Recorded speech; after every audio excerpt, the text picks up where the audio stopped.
Welcome back. What's good, homies? Welcome back to the Drafts and Drafts podcast. I'm Joe, aka Sultan.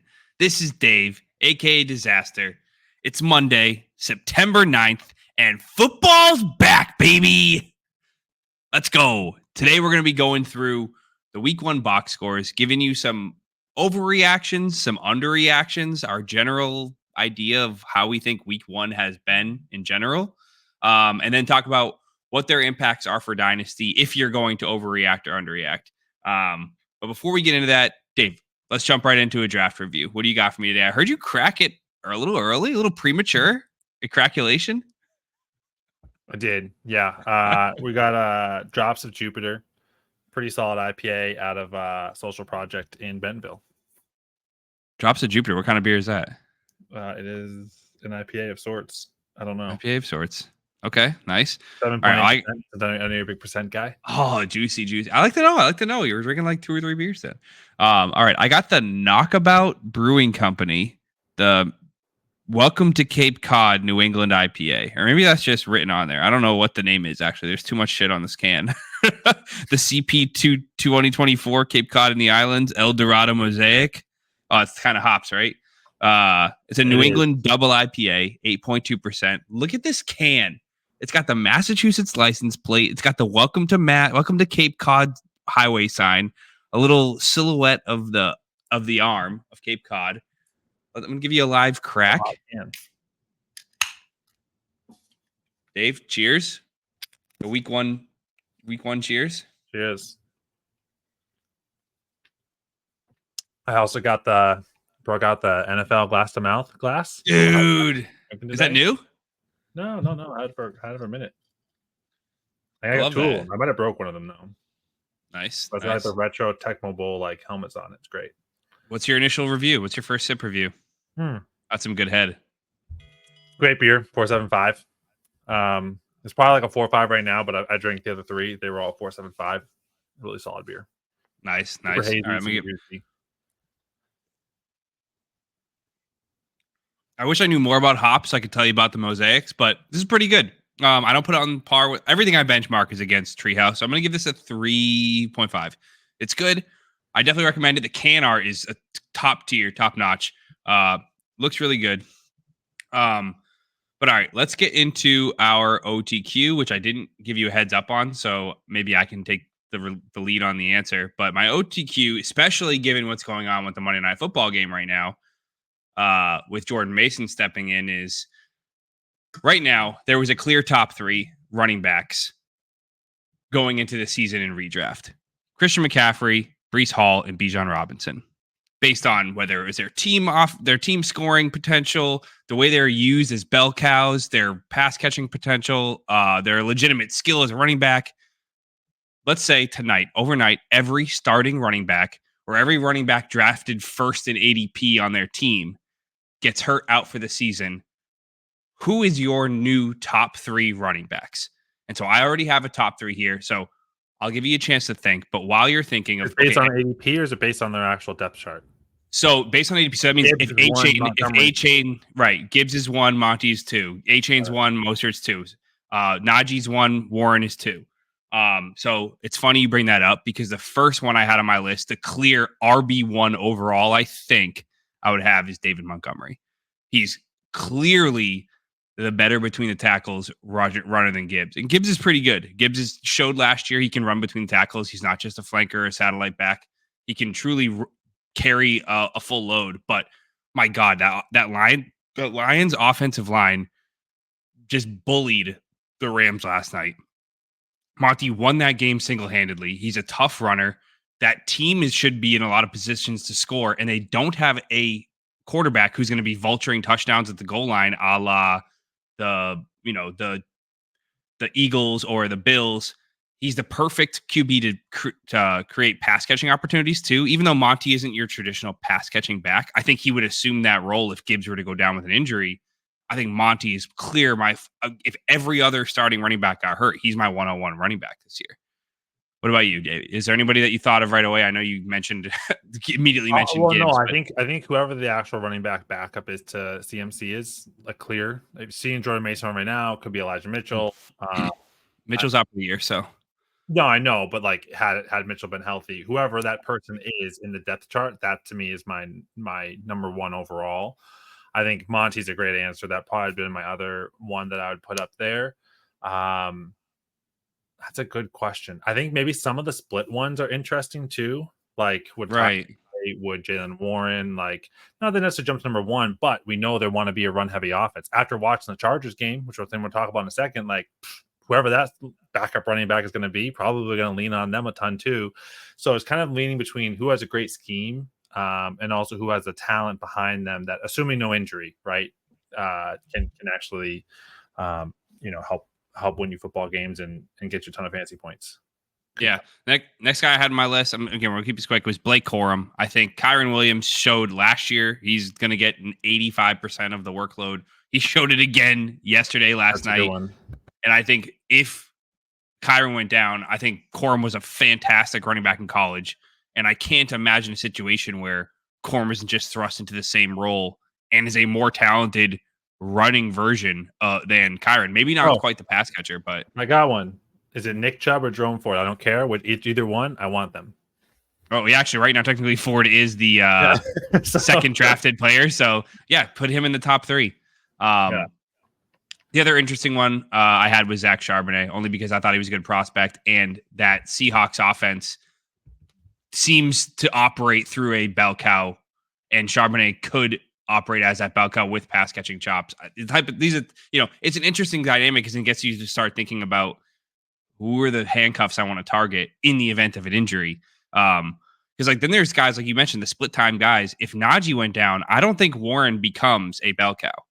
If I don't know who else they have. I mean, I guess right they have Carl Patterson, but right, but I just don't think he's equipped to. Just like if Javante were to go down, I don't think Estime or Jaleel McLaughlin becomes a bell cow. I think they just become a murky backfield. But whereas I feel like if Kyron goes down, Corum becomes a bell cow or whatever. You know what I mean? As close to a 1-for-1 replacement. Just like I think if Ken Walker were to go down, same for Charbonnet. But all right, let's move on to the overreaction show. We're gonna be going through each game. We're gonna give some insight. We're gonna overreact. We're gonna underreact. We're gonna give you hopefully some dynasty feedback that take away from the games. Again, it's been 1 week, so there's only so much. But before we get started, Dave, how did you watch the games? I mentioned to you beforehand. I watched the first half of the 1 o'clock games at my buddy Simo's house, who has this 99-inch TV and had Red Zone Sunday Ticket, the Patriots, like the full setup, had a foot massaging chair, cushion, air conditioned seats. I don't even know. It was amazing. Drove home, watched the Patriots game with my dad, and then drove home from the Cape and missed most of the 4 o'clock games. So it was tough to really get get an eye on anything in particular. I didn't really get to watch film per se or watch any games or even really see Red Zone. So I'm gonna be going based mostly on box scores and what I see on people saying on Twitter and with some grades from other websites. But how did you watch the game? What did you what was your method of choice? yeah. So I'm a Red Zone guy. So I watched everything Oh on yeah. Red Zone. Then I watched Sunday night, and then I'm watching 7 Monday night right hours. now. But yeah, big Red Zone guy. I think it gives you don't miss much. You definitely miss some minimal plays, and you'll miss a few, 8 yarders. But other than that, and you miss a lot of bad football, which I think is also just kind of an understatement. You don't always see, no, because truly you don't always see the bad football, and so you don't quite know how bad something is at certain times. So I did try to watch a couple of the games on the side. I'd move over to them just to try to get a little bit more of a perspective on, especially some people that I own, like Caleb Williams and Jaden Daniels and some others that you were seeing some highlights from some, but then there was plenty of times you just didn't see anything from the teams you actually wanted to see plays of. So for me, primarily Red Zone guy, and that's how I watch all my football. Nice. Love it. Love Red Zone. Love Scott Hansen. Shout out to all our degenerates. But all right, first week, again, there's only so much you can really glean from it. But I mean, it felt like we were watching a bunch of preseason football games. There was contract controversies, injury recoveries, people who hadn't played in a year. There was people who missed the entire preseason. It just was like a sloppy all around day. What can you actually take away from 1 week of football? I'd be hard pressed to tell you can take much from a single box score in terms of their fantasy production. At least I'm going to try not to do that. But what I think you can pull is usage. How often were they on the field? How often were they getting targeted? What was the alignment they were put in? Like we saw again preview. We saw the way that the Eagles moved Devontae Smith into the slot a lot more this year. Were players getting moved around in their alignment? Were they running 2 running back sets? Were they splitting a running back out wide? Did they get red zone targets? Did they get red zone carries?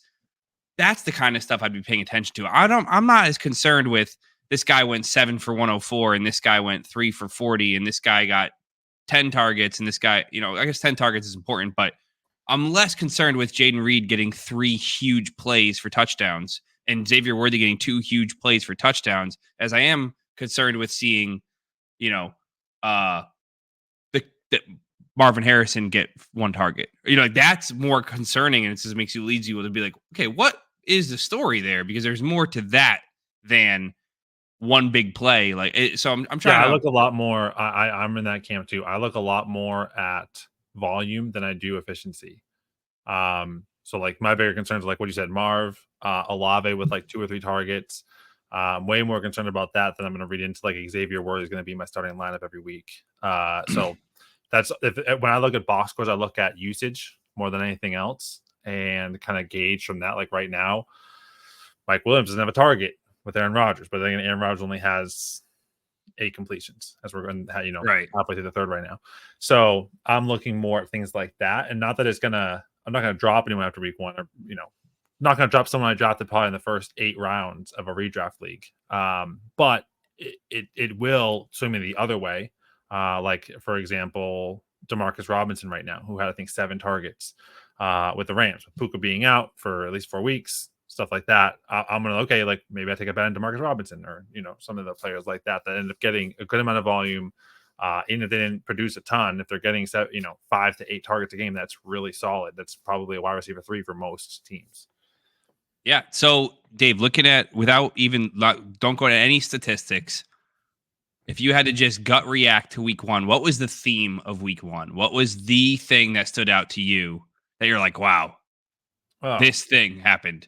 Yeah, running backs, and bad QB receiver play are my 2 biggest takeaways, and I think that's a combination of a lot of things you said with contract issues and holdouts. I think it's also, if there's a third takeaway, it would just be, I think defense is coming better prepared, and there's a lot more of reaction athleticism just tied to defense. There's a lot more timing tied to offense, and so if you're not playing a ton of football, I feel like in the offensive side, you're going to struggle. And if the defense has a good game plan to target and take away their number 1 receiver or the number 1 option, if it's tight end, whoever it is, or maybe the top 2 options, and they want to block the run or block the pass, they're going to win that a lot faster than if the QB and the wide receivers don't have really good timing or aren't really crisp in everything that they're going to be doing.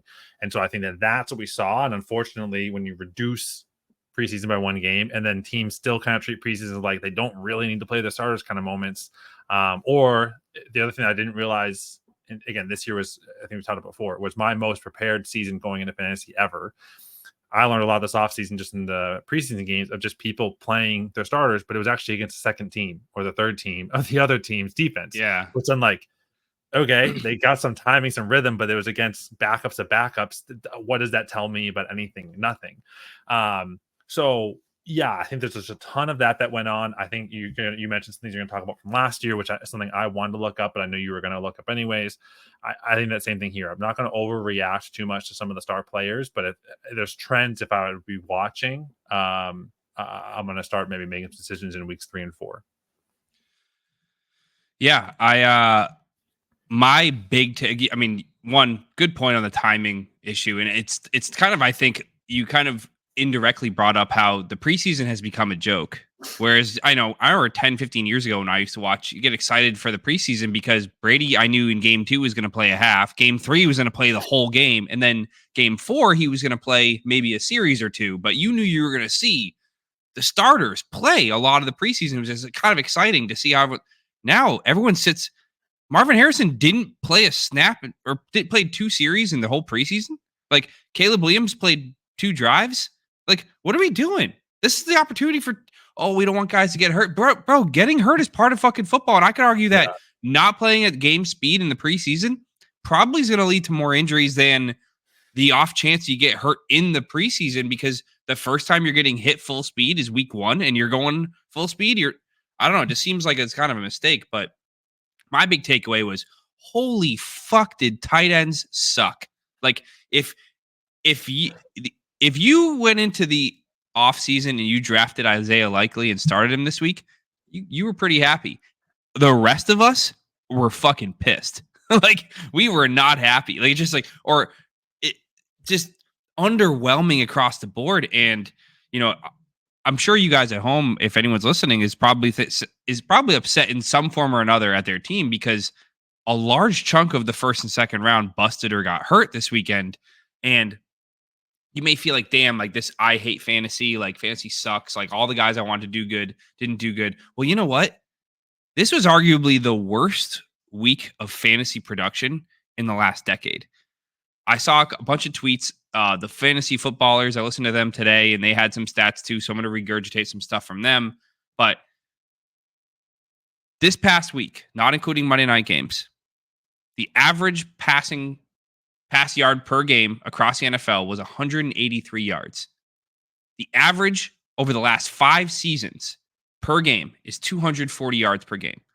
So last night was 60 yards. And again, I'm relying on ChatGPT for that, the 240 yard average. I didn't do that in math myself. I probably could have, but That's impressive. ChatGPT said 240 yards per game. So I was like, I'm going to take your word for it. Probably could be wrong. Either way, 185 yard average is fucking atrocious. So if you felt like your quarterback sucked and if you didn't have Josh Allen or Baker Mayfield and Anthony Richardson and Jane Daniels, your quarterback probably did suck. I got this from the Ballers. There were 33 pass touchdowns going into Monday Night Football. Last year, on opening week, there was 51 touchdowns. The year before that, there was 61 passing touchdowns. Almost half as many passing touchdowns as years prior. There is no doubt this was the least productive day ever. And I found this guy's tweet. His name's Jake Bose FF. I don't know if this is accurate. I didn't fact check him. He goes, week 1 average fantasy PPR points by position, by skill group. QBs average 15.04 points per game yesterday. Dating back to 2014, of all weeks, dating back to 157 scoring weeks, that is the ranked 133rd ever. Running backs, 21.95, 99th out of 157. Not bad.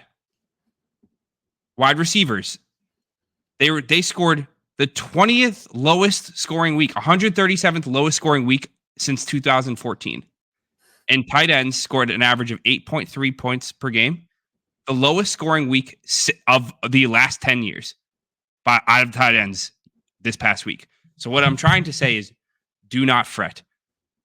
There are some things that we can probably overreact to, but your Laporta, McBride, Andrews, Kelsey, Kincaid shares are probably safe. It was just a weirdly, I don't know what it was, but it feels like this week was a preseason game. It doesn't feel like it was a real game. Exactly.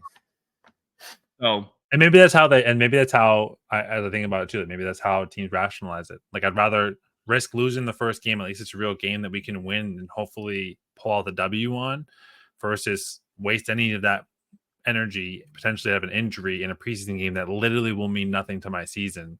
And they're like, hey, we'll just risk that first week knowing we can usually adjust and get timing adjusted in 1 to 2 weeks. Maybe, like, because again, preseason is only, this other thing I would like to kind of think in the back of my mind, like, preseason really is only 3 weeks. So, like, if you can fix it in 3 weeks in preseason, hypothetically, if you could play every week and you played, say, half of a game with your starters or something like that, you should be able to fix it with a full game of reps in a regular season game if you're, like, competent. I don't know, but that's kind of my rationale. Hopefully, I'm assuming that's got to be some part of the coach's rationale too, because again, QB wide receiver play was garbage. Yeah, you got that right. But anyway, all right, let's move on to the game by game overreaction, underreaction. All right, first game of the weekend that I have here was the Ravens and the Chiefs. So the Chiefs won 27-20. Lamar went 26 of 41 for 270 yards, threw a touchdown, scored 29 fantasy. fantasy points according to PFF. This doesn't seem right, but maybe that's 6-point passing touchdown league. The highest scorers on the Ravens side were Justice Hill scored 11.5 points, Zay Flowers scored 11 points, and Derrick Henry scored 10 points. And the highest receiver for the Ravens was Isaiah Likely at 29 points. I was looking at running backs. Zay Flowers must have got a carry, which is why he was lumped in with the running backs. On the Chiefs side of the ball, Mahomes 20-28, 290 yards, 1 touchdown, only 16 points at the quarterback position. The runners for the Chiefs, you had Xavier Worthy. This is way too long-winded. You know what, Dave? Just tell me your reaction. I was gonna say, let's not go through any stats or anything like that. Let's just talk about the game. People watch the game. If they didn't watch the game, they're not watching. I didn't think it was gonna take too long to read all this. I was gonna be like, name off 2 players. All right, so tell me your gut reaction to the game. Worthy had a good game. Do you want to overreact or underreact? You go first. I want to overreact. Okay. I think in this game, I think you saw exactly what you were billed for with Xavier Worthy. I think you saw everything you wanted to see out of Rashee Rice. I think Lamar Jackson proved he is the threat to be the QB1 at any time. And Derrick Henry showed he might have some cracks in the armor.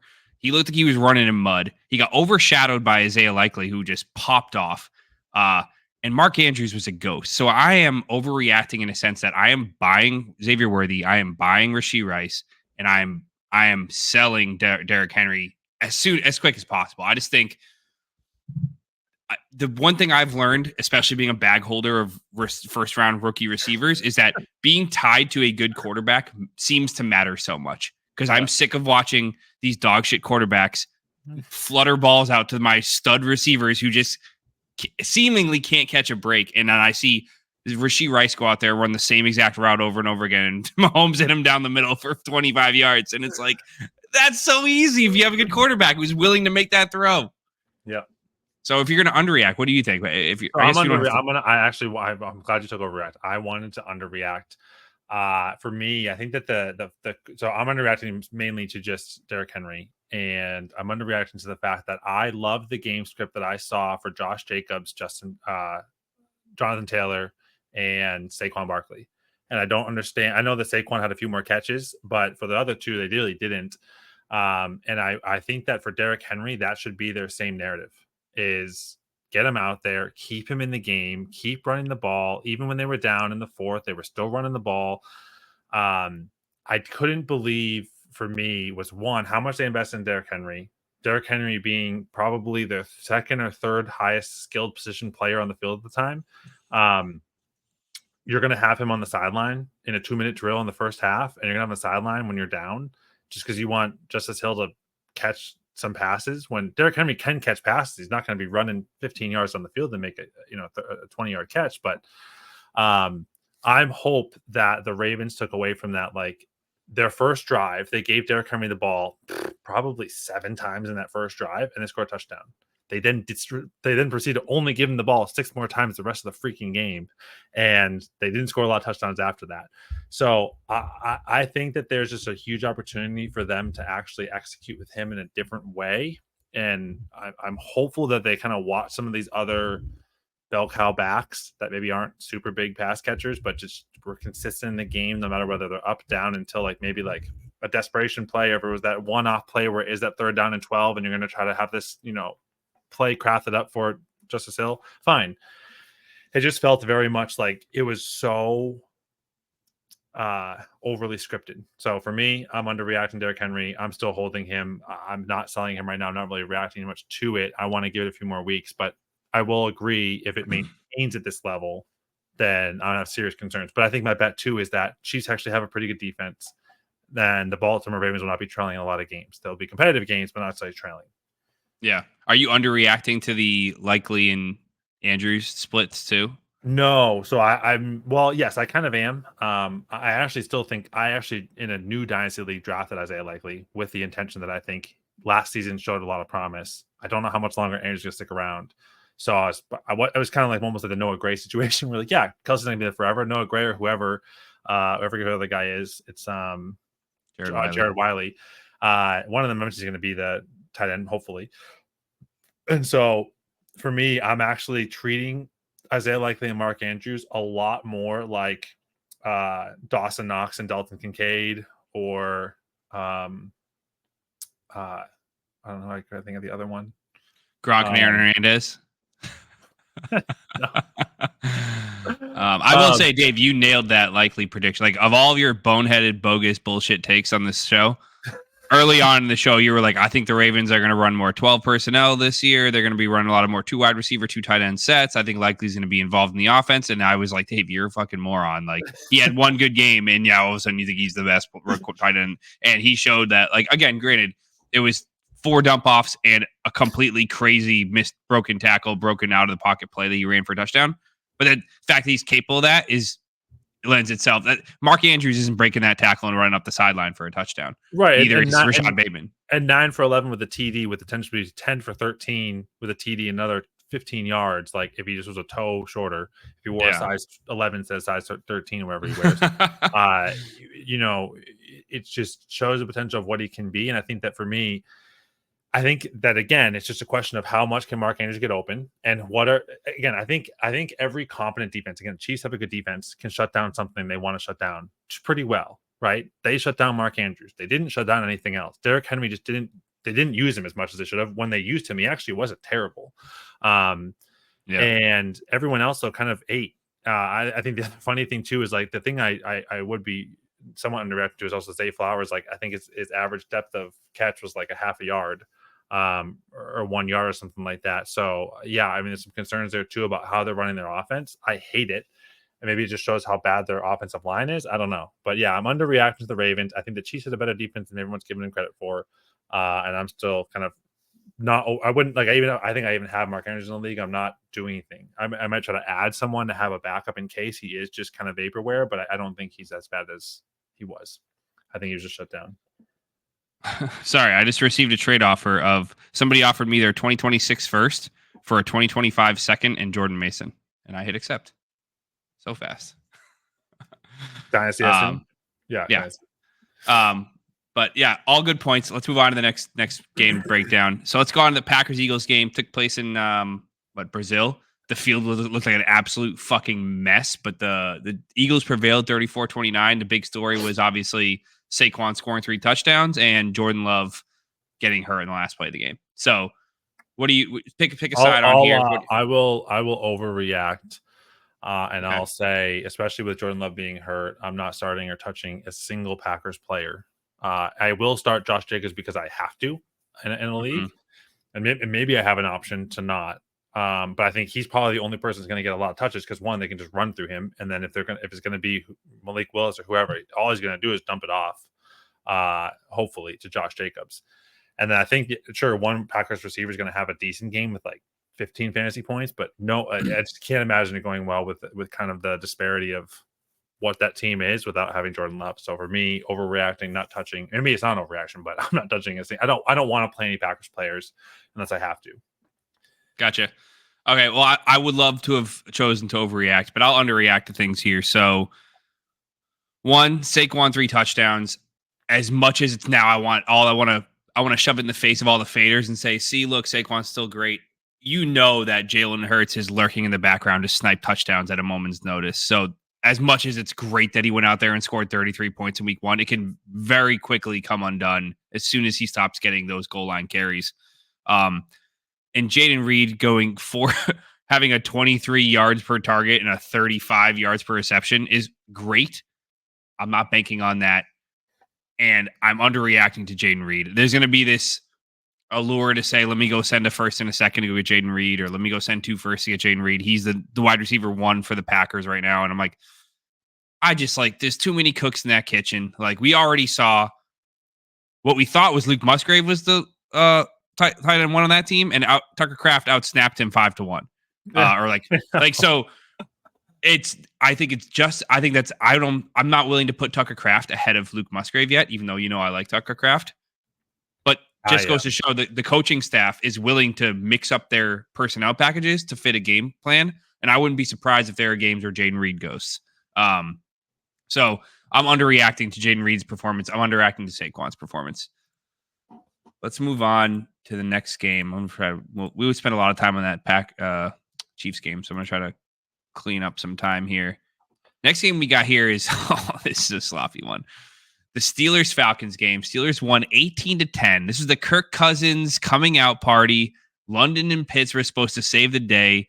It was supposed to be George Pickens' first game with a real quarterback. It was supposed to be the revenge of Arthur Smith's former team, as he's now the offensive coordinator in Pittsburgh. What a travesty of a game. I'll go first. I am going to overreact here. If you've listened to the show at all, you know I'm a fan of Drake London. I liked him as a prospect at USC. I spent my 102 on him or 10 whatever on him in my first rookie draft where I actually had a first round pick. I have him in both my dynasty leagues. I thought Kirk Cousins come save the day. He's a volume king. And he comes out and they throw the ball 26 times, which is in line with that's below Drake London's career average quarterback passing volume. Yep. And I am overreacting to the fact that Kirk Cousins looked awful in his highlights. But was he under pressure the whole game because the Steelers defense was so fucking good that he had no time to get rid of the ball? Insane. No, TJ Watt was their defensive line was insane. Right. Was it that? Or was it Kirk Cousins was immobile and panicked and got rid of the ball quickly because he was worried about his Achilles and he wasn't comfortable? Or was every time he looked up to go make a pass, was Drake London completely covered and Kyle Pitts couldn't get open, so he had nothing he could do? Like, that's what gets me where I don't watch the all 22. I can't see Drake London's every route, but it worries me that there wasn't a single play where he could just quickly fire off a slant to Drake London to pick up 6 yards. Really? There was not a single chance? It was to Ray McLeod for 7 times. Right. That's what worries me. It's like, I've seen, obviously, the breakout potential. I've seen the 11 for 200 that he put up last year against whoever, the Saints. But, like, how do you not – the game plan can't be dump off to Bijan and throw to Ray McLeod. Like, I'm going to hopefully chalk it up to the Steelers defense being phenomenal and Kirk Cousins being kind of nervous in his first day back on a bum Achilles.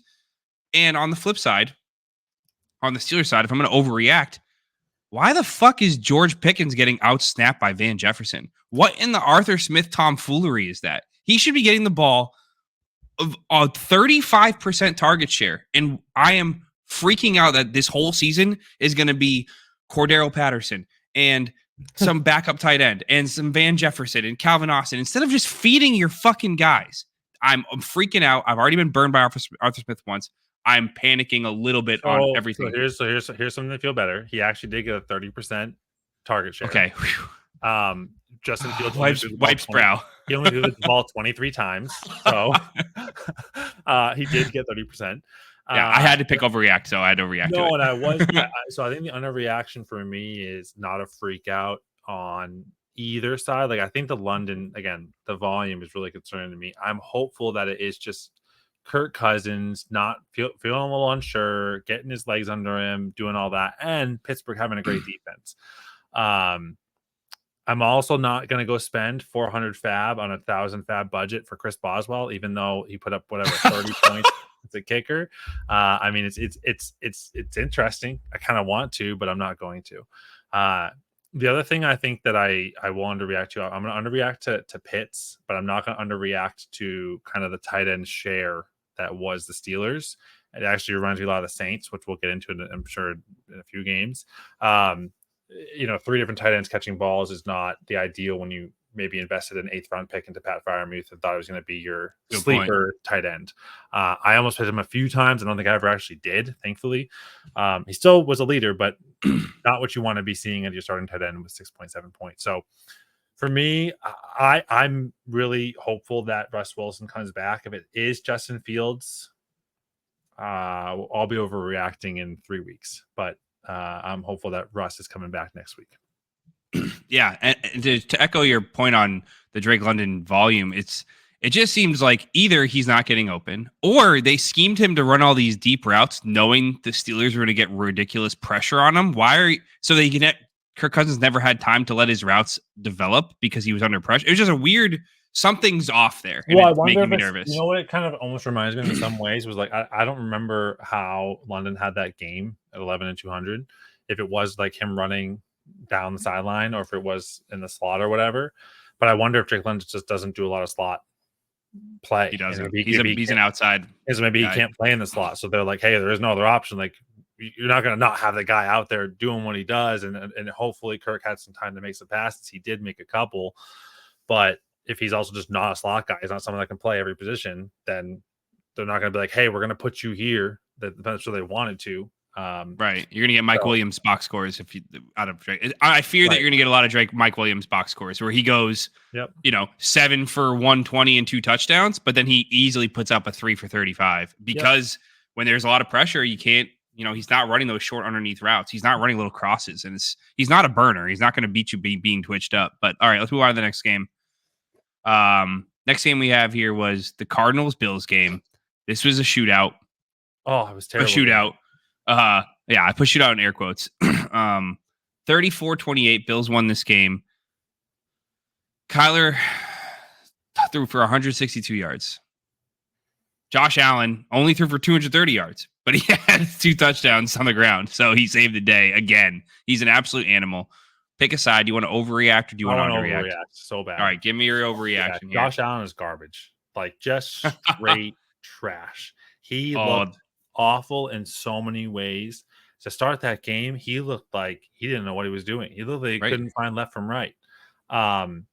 He looked terrible. And thankfully, he kind of got his legs under him. He started just rushing, which is really what kind of saved his day. I guess it was only 9 carries, but sloppy, had the fumble, had a couple close interceptions, like just didn't look great. Also a ton of volume given it to James Cook. But yeah, I think then the overreaction is that, guess what? Wide receivers fucking matter.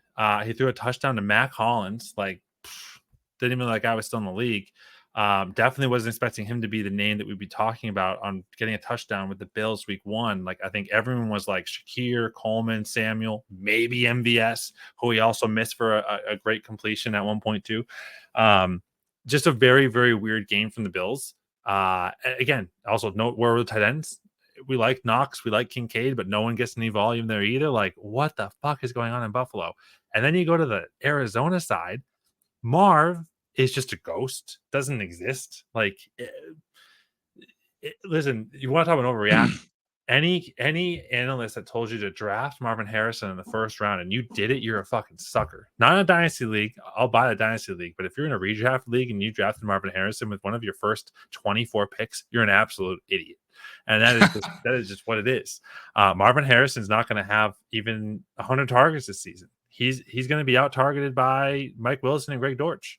Greg Dortch, wide receiver 1 for the Cardinals, behind actually wide receiver. Well, let's say target 2 behind Trey McBride, because Trey McBride is still going to get his, weirdly enough.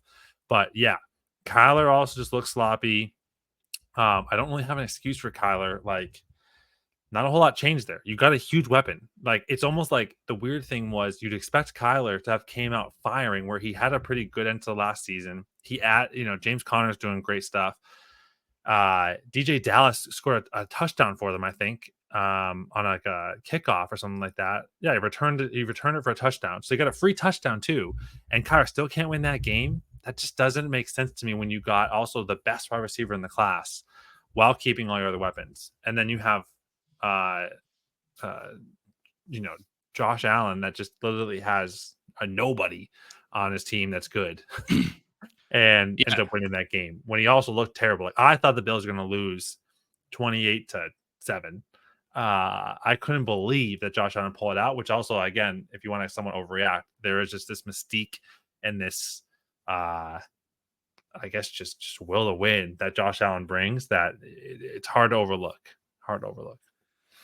All right, so that leaves me with underreact. I agree with all your overreaction statements, so I want to join you. I'm going to layer on a little bit of overreact to Marvin Maybe we can Harrison. just both over underreact. Yeah. Well, I think it's better if we try to provide a reason why you can not jump off the top of your building to stay off the ledge. But I do want to overreact to the Marvin Harrison because this guy on Twitter posted every route for Marvin Harrison Jr. in week 1. Just search it on Twitter, every route for Marvin Harrison Jr. I heard him look good. It looks like either he's not trying. It reminds me of, imagine if you were going into a holdout year and you didn't want to play, but you Yeah. needed to play to get paid. I'm again, I'm not an expert, but like I don't know what his game speed. I know where receivers can't run full speed every route. You have to mix your tempo up, mix your speed up to kind of lull your D back. I know there's gamesmanship and psychology behind how you run your routes. Every route looks like he's kind of just jogging and loafing, and like he's like wandering around into space. He gets jammed at the line. He gets knocked down. And I'm like, what the hell am I looking at? Because it doesn't look like all the highlights I saw at Ohio State. It made me really nervous to the point where I'm like, everyone's like, oh, Kyler missed Marv wide open down the sideline. And maybe that's because all game, whenever Kyler looked at Marv, he was not open. So he goes, fuck that. I'm not looking at you anymore, because it made no sense. He just looked like, honest to God, looked awful. Again, I'm not an expert on route running, but it looked fucking sluggish. We're at the intermediate stage. Guess what? You want to see your guy away from the defender. That's what you want. Either an open space because they found the open soft spot in the zone, or they're beating their man. It's one or the other.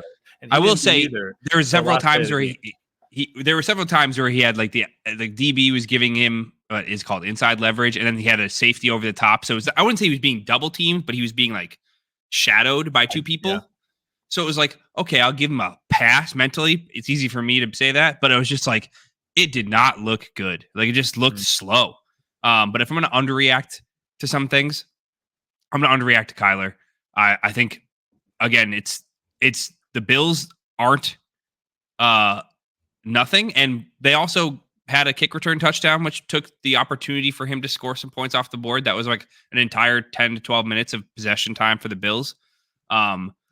And I'm going to underreact to the Josh Allen inefficiencies and I think he put his head down and started running because, again, for one reason or another, offenses were out of sync this week. And you know what he did? He took the ball and said, fuck it. I'm going to figure this shit out myself and I'm going to run the ball. But yeah, he did not look good. He had like 5 completed passes in the first half. And it was just like, it felt like you said, I'm going to underreact to Josh Allen. He still put up 32 fucking fantasy points when he looked bad. So just goes to show I'm going to underreact to that. I'm going to underreact to James Cook not getting touchdowns. I do think that it's going to be a point of emphasis by the Bills offense this year is to get James Cook more involved in and around the goal line. And I'm underreacting to Dalton Kincaid because I like him. I know we had another toe in the game. Garrett Wilson just had a toe on the line in the catch. Just thought he had 4 yards to get his second foot in and fucking stepped his toe on the line. And it's also very important because I'm playing Austin right now. As Wilson, Kittle, and Greg Zuerlein, and he is still trailing me by 9 points. No way. So we're in the fourth. Oh shit. Tight game. You might win this game. This was an OTQ I was going to ask you, but anyways. All right, let's move on to the next game. We got the the Titans and the Bears. Bears won 24-17. They didn't score a touchdown on offense. Did you hear the stat for them? Yeah, I saw something that was like, oh, no, I saw the head coach's quote for the Titans today. Did you hear his quote? No, what was that? He goes, in the second half, if we just opted to punt on every 1st and 10, we probably win that game. So in the last, there have been something on the lines of like 1,000 games where a team has led the other team by 17 points and had less, something like that. And when you were trailing by 17 points or more, I think, and like having had put up only 1 touchdown or something like that, or no touchdowns, the win rate was 3 and like 1,084. And one of those wins came this Sunday with the Bears, who won, and they're the first time ever, I think, that had won it on 150 yards or less of offense. Like just an insanely terrible stat to show they won that game. It was crazy. Yeah, so this is a game that I didn't see much of. I saw some of the lowlights, but I'm going to choose to overreact on the side of Will Levis looked like dog shit. I'm pretty sure he is dog shit. Everything we didn't like about Will Levis, his pressure to sack rate, his turnover-worthy play rate, everything about his game translated negatively this past weekend. And he was the lowest rated passer, according to PFF, this past week. Like, he was just lost, confused. I mean, it's for everyone on that Titans offense, I would be worried. I think D-Hop, Ridley, you're in trouble. I think Pollard and Spears, they're not going to have many opportunities if this offense continues to turn the ball over at this rate or play this ineffectively. They're just not going to have. They're not going to have time of possession enough, run enough plays to be successful. You're going to have too many frustrating weeks. I mean, I know you might have seen there's a highlight tape out there of all of the throws where Ridley got wide open and Will Levis missed them. It's like he had a down the sideline. It's just one of those things where I think Will Levis is probably a bottom 3 quarterback in the league next to Daniel Jones and unfortunately probably Bryce Young. That's interesting. So, well, just a side note. So I'll end up you overreact. I'm underreacting. Will Levis had a 35% better QBR rating than Caleb Williams. Okay. And so, but an underreaction. It's week 1. I'm going to treat Will Levis and Caleb Williams. I'm going to treat Will Levis as a bad version of Caleb Williams. They're both rookie quarterbacks in my mind, with teams that have a very weird mix of veterans and That's and true. and a rookie that they're trying to intermingle to make a good team, make a good cohesive unit. I think that both of them have great upside. I think that Caleb obviously has more upside with the receiver options he has. I think there's just a lot of concern on age when it comes to the Titans. But the running backs I thought looked good. I think Tony Pollard looked good. I thought Tajay was actually way less involved than everyone was expecting. And yeah, I think as a whole, I'm excited to see what comes into week 2. I do think that the weaker team of the two is the Titans, but from an underreaction standpoint, I'm not dropping anybody. However, I think the Titans wide receivers are almost in a worse predicament than what I previously laid out from the Packers, where I was like, I don't want to start a Packers this week because Malik's going to be their starter, it sounds like, for next week. I actually have the same exact concern for the Titans, where it's just like it feels like they don't really know who they want to throw the ball to other than Ridley at some point. And it just feels like I don't know how much I trust Will Levis to figure it out. And I do put him in probably my bottom 4 with Bryce Young. Who's the other one you said?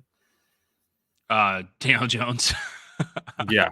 And Jacoby Brissett's not far behind. Well, we'll get into that. Yeah, we might get into it next. I think he's next. Actually, he's my next. So next game I have up is the Patriots and Bengals. Patriots won this game 16-10. I don't have any. There's not a single highlight besides maybe Ramondre Stevenson and maybe the Patriots defense worth talking about. So their defense was electric. Give me. Did you watch the Patriots game. I saw the Patriots whole thing. Okay, that strip fumble at the half-yard line was one of the craziest plays I've ever seen in football, and it kind of feels fitting what happened with the Patriots. But that was. There was I think 2 or 3 times that I jumped out of my seat, and that was one of those. I was like, "Holy shit! I can't believe that actually." Can't hear you. Can you hear me? I can't hear you.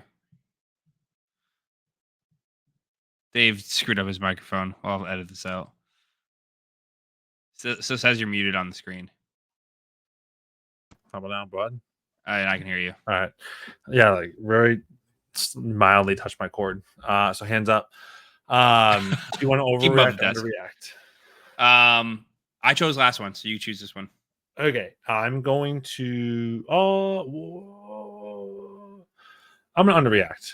I think the Bengals looked awful. Joe Burrow looked awful.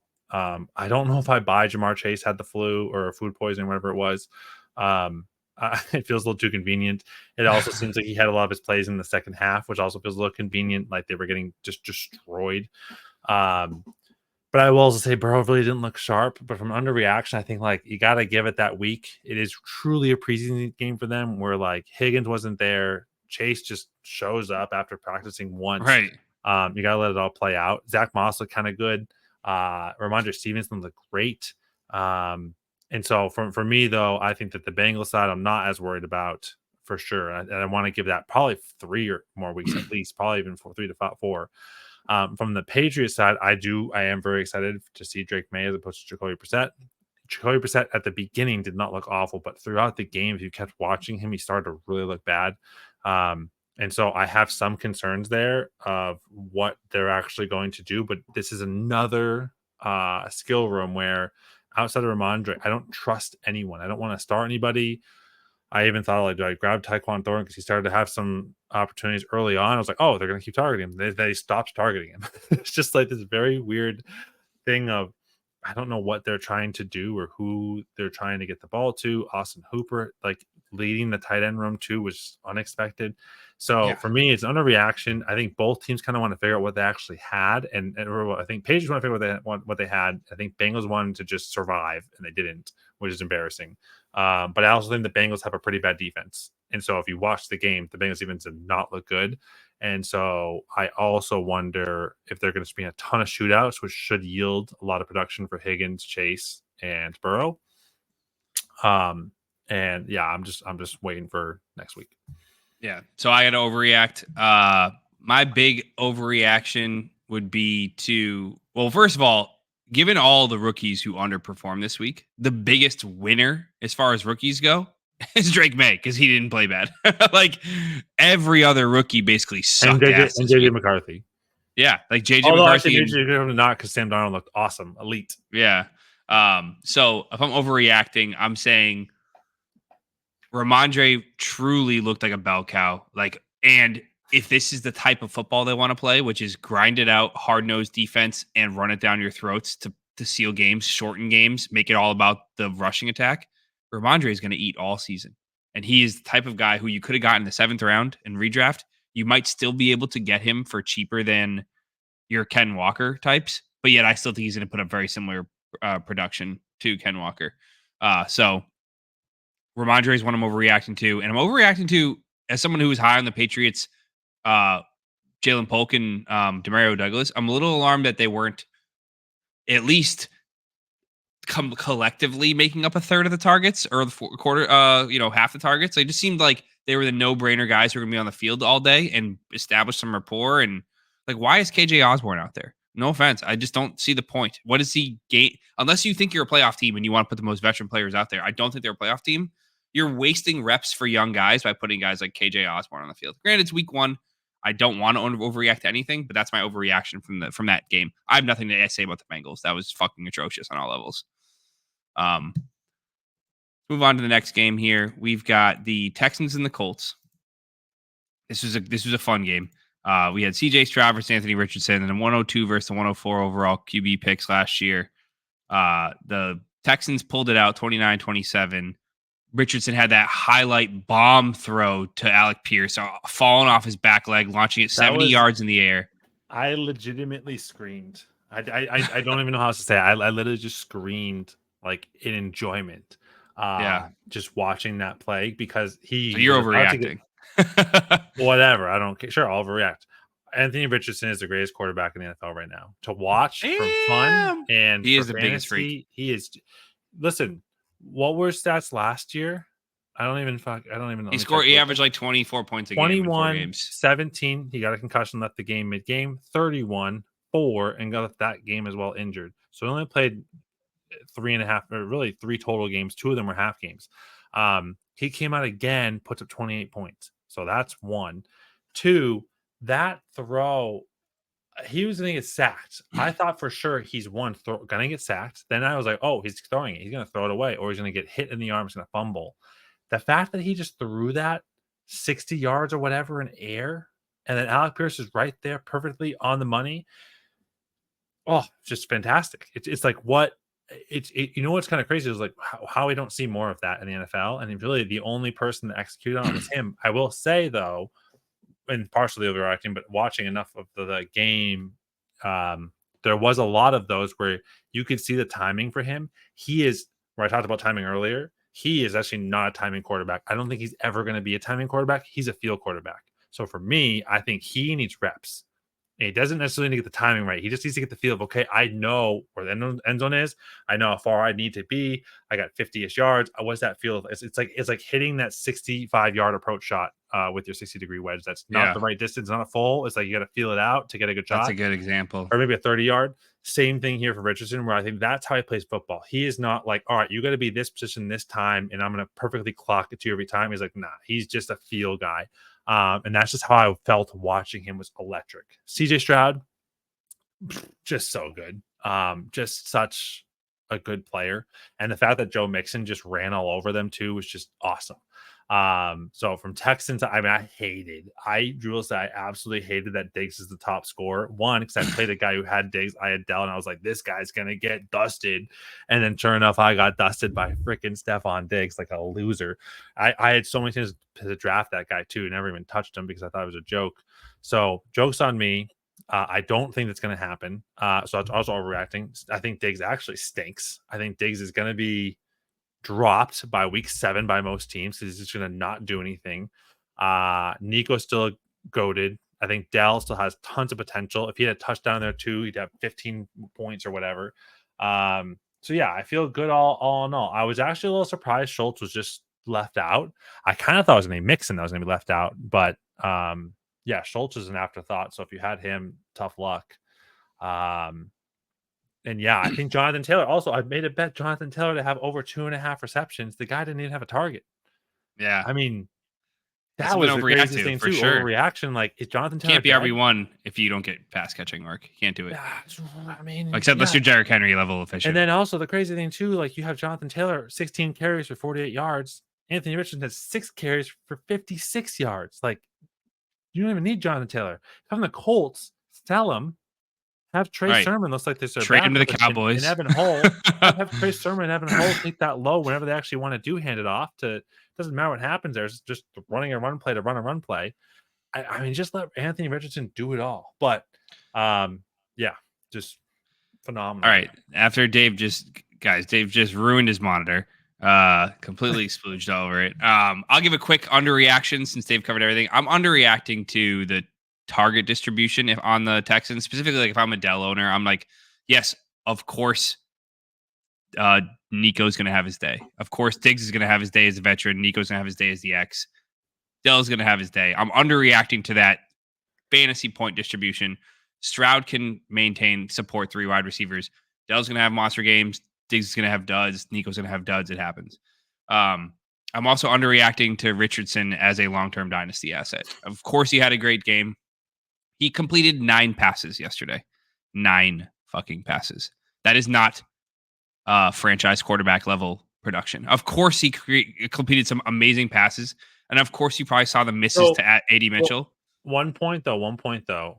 I don't know the actual total chunk plays, but I think he had a chunk plays of like 2 or 3 passes went for a combined like 100 something yards of only his 212. Like, you don't need you don't need more plays. You have more plays than that too. Like, I don't love the 50% completion rate, like 45% completion percentage. So point taken, but like that's also 9 completions for 212 yards and 2 touchdowns. That's pretty freaking good. Yeah, if I getting out ahead of the Richardson is dynasty QB1. I think if at the end of the year the Colts are 4-13 at the end of the season, and even if Richardson has a really good fantasy season, there's a chance if they're picking in the top 3, and if there's a guy who profiles like your CJ Stroud type from last year or your Drake May type from this year is available, I think they're going to consider it. Not saying they're going to say let's move on, but if Richardson guides them to a 4-13 finish because he can't lead the offense. Hold on, but pause there for a second. Pause. Your QB passes for 2, runs for 1 with 1 interception. So 3 positive and an INT. Yep. You scored 27 points. You're not drafting a quarterback. You're drafting a defensive if he maintains this, you're improving your defense. You're not touching that guy. I mean, but you said it. That throw to Alec Pierce was a heroically miraculous throw. I'm going to guess it's a low percentage throw. I'm not banking on him making throws like that every game. If he does make throws like that every game, you're keeping Richardson. He had at least 2, I almost want to say 3 passes of over 35 yards that were so like the receiver was open, he overthrew them or something of that nature, which again, he has to get the feel. I don't think he's had enough time with some of his shoulder stuff, concussions, also in that time with his team. So I do want to see that improve or be closer to improving, where it almost like with the Jaden Daniels, Terry McLaurin thing, like I want to see that closer too. But yeah. All right. That's enough for Richardson fucking masturbation. Let's move on to the next one. We got here the Dolphins versus the Jaguars. Do we need to Dolphins say these for came from another day? behind. We're an hour in. We are just. I thought we were gonna be fast. We're super slow. I'm sorry. That's okay. Yeah, we can go through the rest of them as another episode. Why don't we keep going through them now? But I'll spread it up into two episodes. Love it. Let's get them. Next we Welcome have to part 2. We're gonna get a new beer. Yeah, you want to get another beer?